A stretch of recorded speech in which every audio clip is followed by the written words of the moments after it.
Hello and welcome to the News at 7, where we get to the heart of the day's stories and communities across Scotland. Tonight, armed police have carried out dawn raids this morning and 6 people have been arrested. It's part of an ongoing investigation into a gangland feud. 3 of the arrests were said to be in connection with conspiracy to commit murder. We'll have the latest from our Home Affairs correspondent who was at the dawn raid. Also tonight, we're at the cafe in Glasgow's south side, which hopes to make the topic of death and dying a little bit easier to speak about. And we're on the ice with Ayrshire cousins Isla and Lewis, who have landed their greatest role as a young Torval and Dean in their farewell tour. And we will have all the sport with another Lewis. What have you got for us, Lewis? Certainly not ice skating. We're going to hear from the St Johnstone, Ross County, Rangers and Aberdeen camps ahead of the weekend Premiership action, as well as Franco Smith's reaction to Glasgow Warriors' British and Irish Lions call-ups. Plenty happening as always. Hello, I'm Amy Irons and thanks for joining us for the News at 7.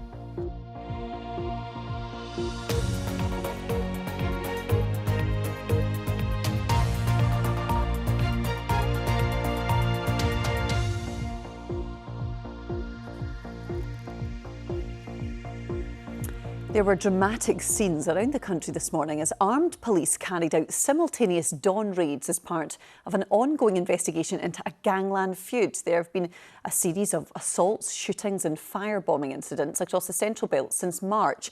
6 people were arrested this morning, 3 in connection with conspiracy to commit murder. It brings the total number of people arrested to 32. Our Home Affairs correspondent David Cowan told me what happened at this morning's raid. Well, at 5:30 this morning, there were 5 simultaneous dawn raids led by armed officers in the west of Scotland. 3 of them were in Glasgow and Barlanark, Maryhill and Hamilton Hill. There was another in Milton of Campsie in Eastern Bartonshire, and the 5th was in Wishaw in North Lanarkshire. Now, as you said, all of these were connected to this ongoing wave of violence between organised crime groups that spread from Edinburgh across to the west of Scotland. The police clearly want the public to know what they're doing about this, so the media were invited to witness the raid at the house in Barlanark. It was very dramatic. The peace and quiet of that neighbourhood at 5:30 in the morning was well and truly shattered. And we can show you some pictures of what happened.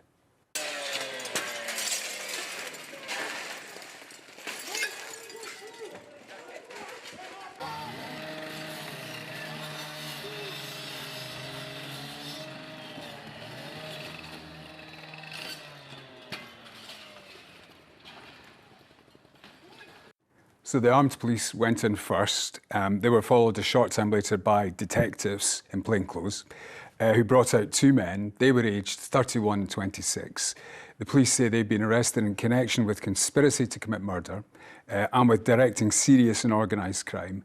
A 3rd man arrested at one of the other addresses during these raids this morning has been charged with being involved in that alleged conspiracy to commit murder. The other 3 arrests were in connection with other offences. Clearly, this was a major coordinated operation at the police station in Bear Street in Glasgow this morning.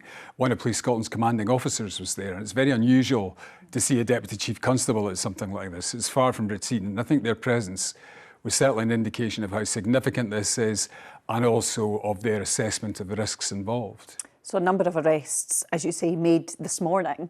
Where are we in terms of just arrests made overall in terms of this investigation? Well, this has been going on since the start of March, the 2nd of March, when a car was torched in Edinburgh. Since then, it's escalated with more incidents in Edinburgh. There was houses targeted by fire bombings, guns fired at houses, assaults, violence in the west as well. Perhaps I think the worst incident so far involved a 72-year-old woman and a 12-year-old boy in Milton in Glasgow being assaulted in their own home, and both of them ended up in hospital. Lots of arrests, lots of charges, including attempted murder. As a result of the raids today, the total number of arrests now stands at 32. As for the feud, just this afternoon, the police released another appeal for information about another incident. 2 cars were set on fire yesterday afternoon in a cul-de-sac in Edinburgh called Pitcairn Grove. Now, that was the scene last month of another incident when a house in Pitcairn Grove was targeted with a firebombing attack. Its front door was set on fire. So these arrests, obviously a significant moment in this inquiry. Will the feud continue? We'll have to wait and see. Dave, thanks very much for all of that. Thanks very much for joining us on tonight's News at 7. We still have plenty more for you to come in the programme, including skating cousins Isla and Lewis from Ayrshire have landed their greatest role as a young Torval and Dean. It's not often I can say on a Friday that next Friday is going to be dry, warm and sunny as well, but it looks like we've got a week of sunshine.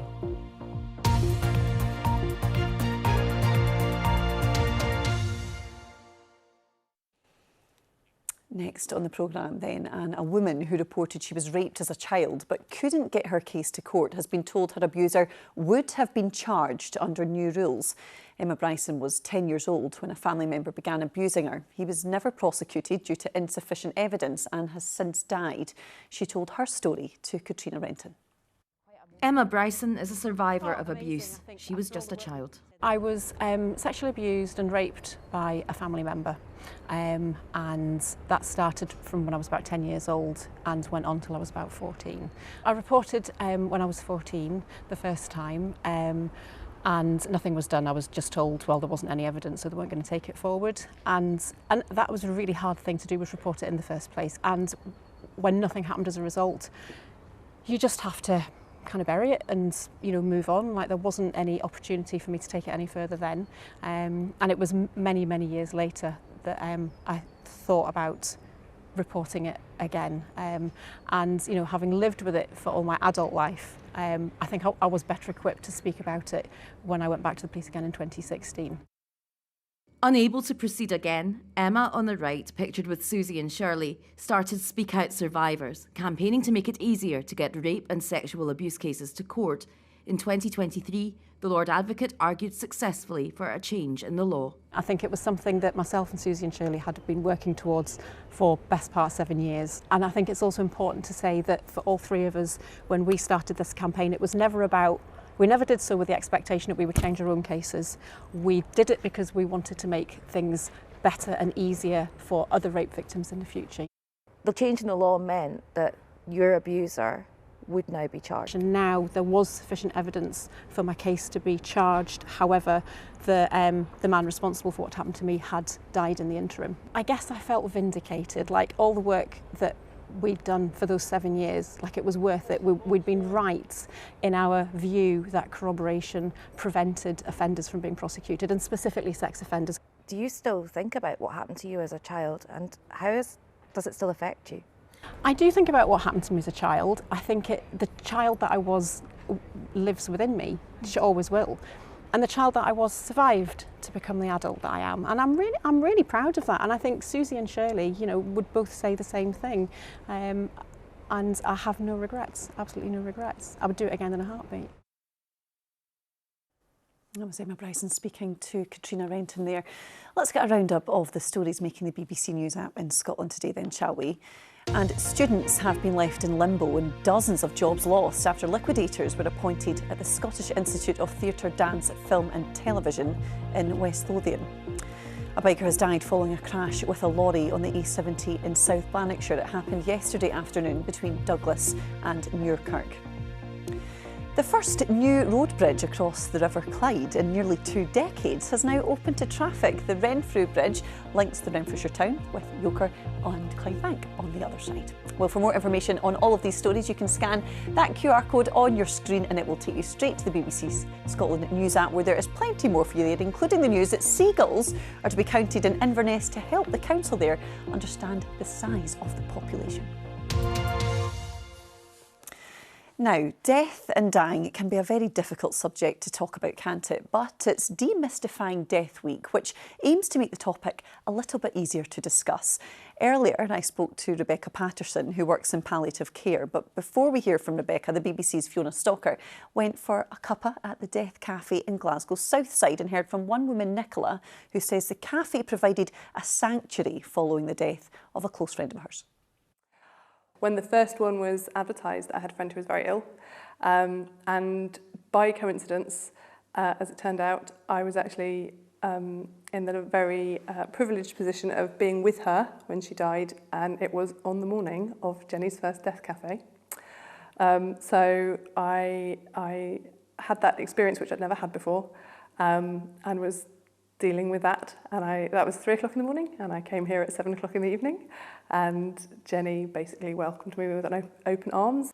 What kind of things do you talk about at the Death Cafe? Give our audience a sense of what is discussed. People come, they share their stories. Sometimes they'll talk about people who have died recently. Sometimes they'll talk about people that they lost years ago and it still affects them. Why is it important to you that we do have those conversations about death? Because it comes to all of us. We will all, at some point, experience the loss of somebody. The truth of it, I suppose, is it makes people uncomfortable, and we don't know how to deal with it because we don't do enough of this, of talking about it and making it feel more normal. I think hopefully more open about it in our house. I've lost friends, other people have lost family members, and I do think things like bringing children to funerals and including them, I mean, apart from anything else, children can be a wonderful tonic at a time of sadness.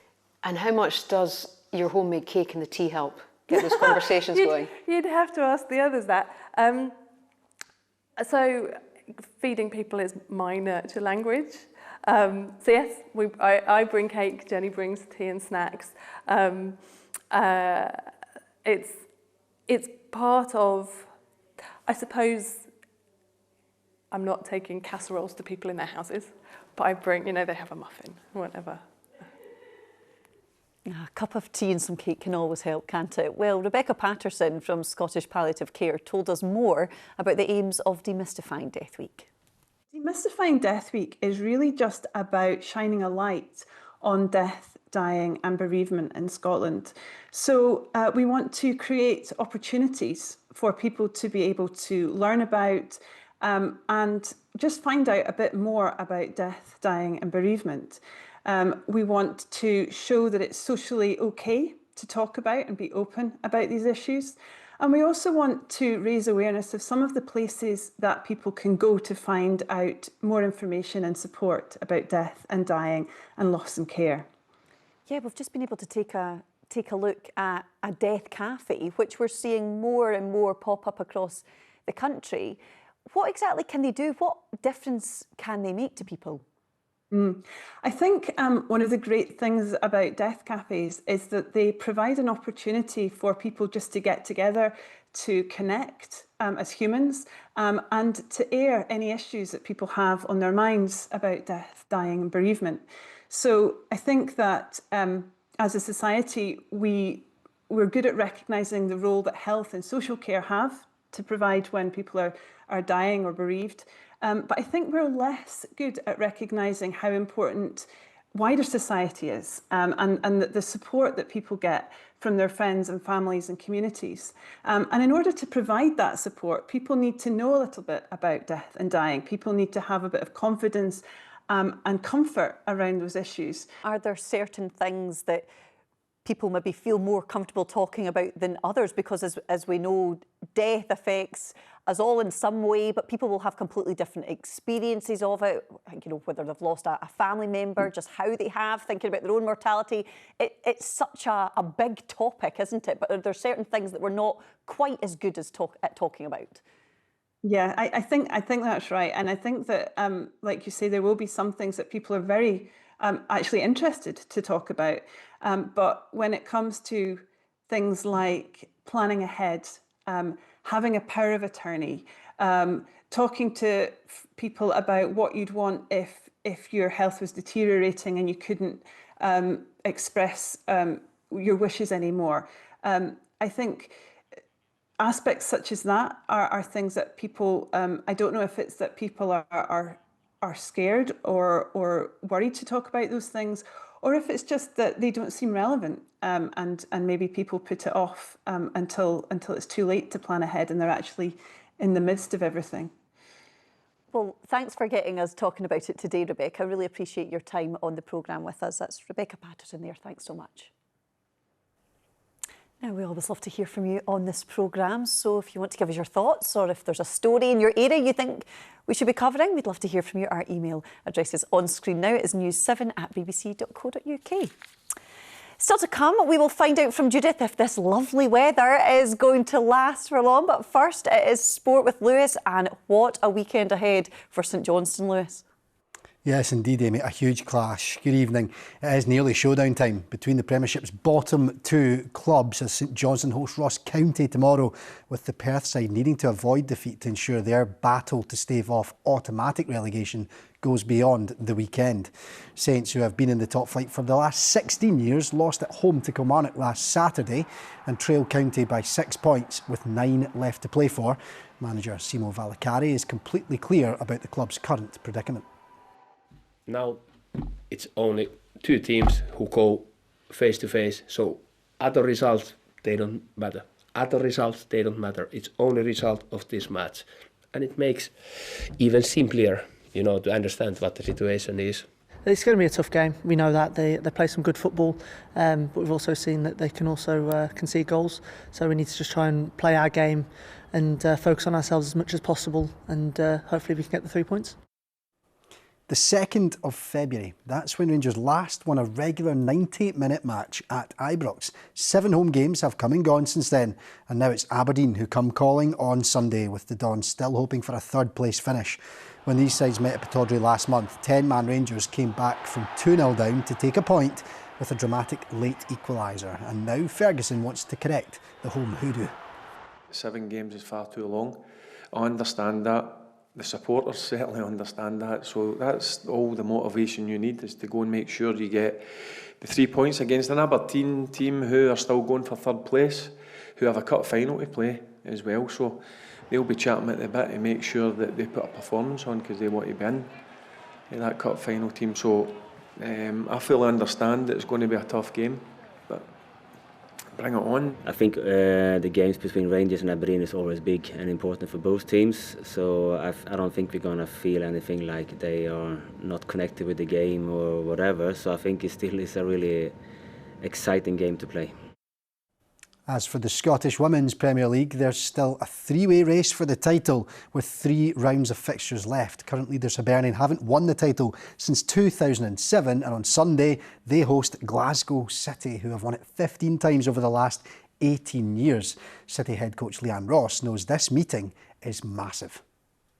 Yeah, of course it is. Somebody's going to come out at the end of the game on the top of that league or with a bigger advantage than the other one, so the magnitude of the game is obviously huge, and as I've been saying for a wee while now, every time you tick off a game, the margin for error becomes less and less, so huge game for both sides on Sunday. To Rugby, and Franco Smith says the 4 Glasgow Warriors players picked for the British and Irish Lions squad have achieved the ultimate accolade. Hugh Jones, Xander Fagerson, Scott Cummings and Sione Tuipulotu were all called up for this summer's tour of Australia. Centre Jones has become a Scotland regular, and one highlight of his Six Nations was a hat-trick of tries against Italy. Smith, whose side visit Benetton in the URC tomorrow, believes Jones' hard work has been rewarded.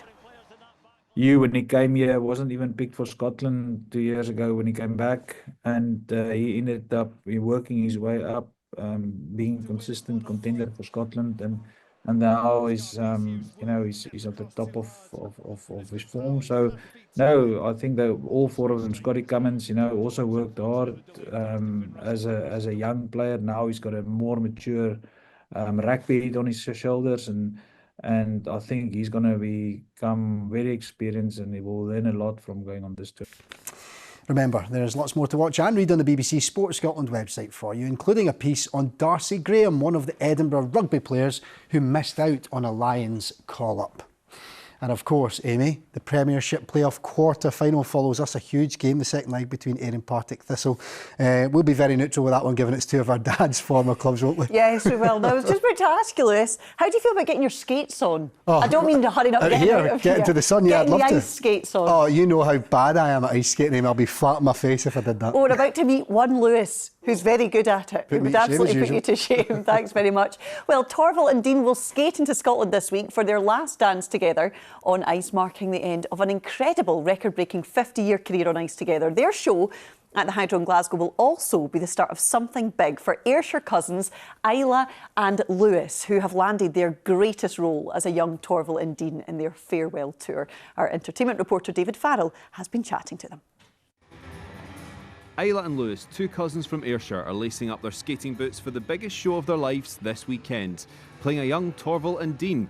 But skating on a home rink at the Hydro in Glasgow is a bit nerve-wracking. Yeah. I think it'll be really exciting because everyone, well, mostly everyone that we know will be there and coming to see us.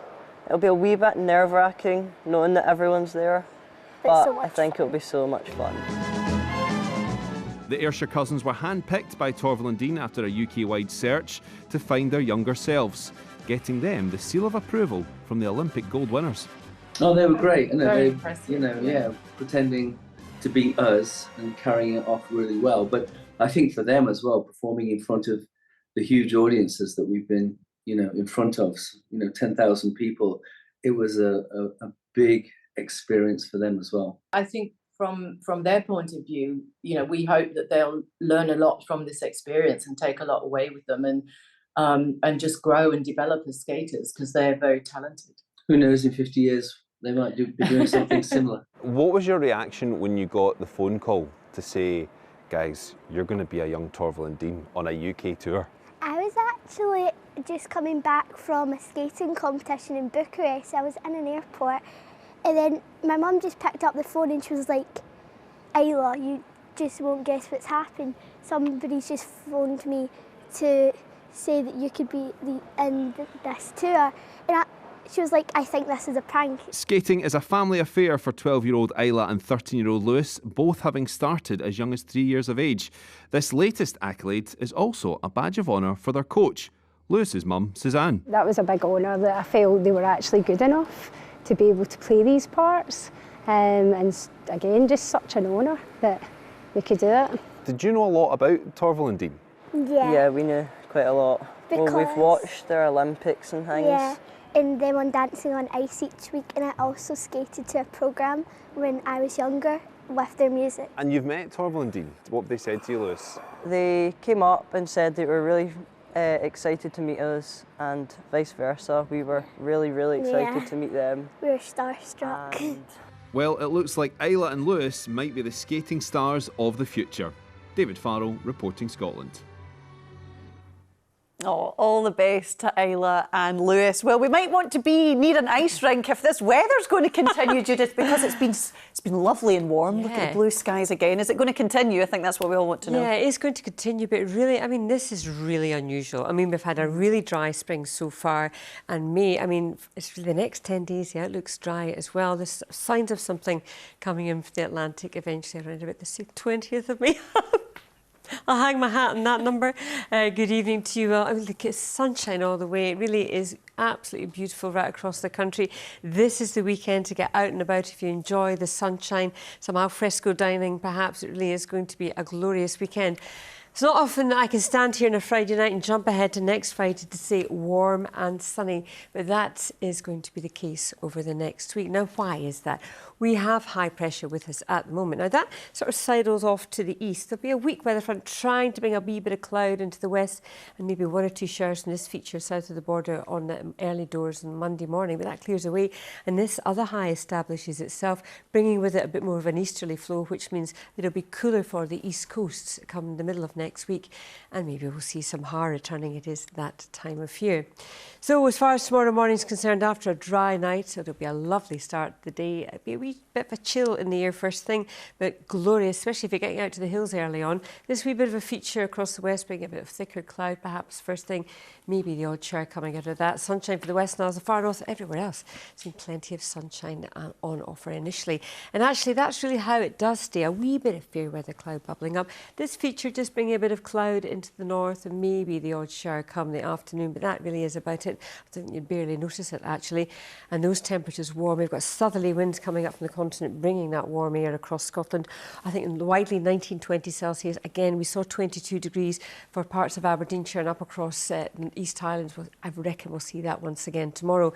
So it leads us into a lovely evening on Saturday night, and then as we head into the overnight period, it's dry to start with on Sunday. Again, some glorious sunshine first thing. But a bit of cloud just drifting into the west coast. There's a weak weather front out the Atlantic, throwing that ahead of it, maybe the odd shower. But as you can see, excuse me, 19 hay fever comes with this kind of weather, doesn't it? As you can see, 19, 20 Celsius for many, 21 as well. So really it is looking great. Now, Monday morning, maybe just the wee shower or two drifting into the southwest. That's coming up from south of the border, clearing away quickly, brightening up, and we'll see lots of sunshine once again.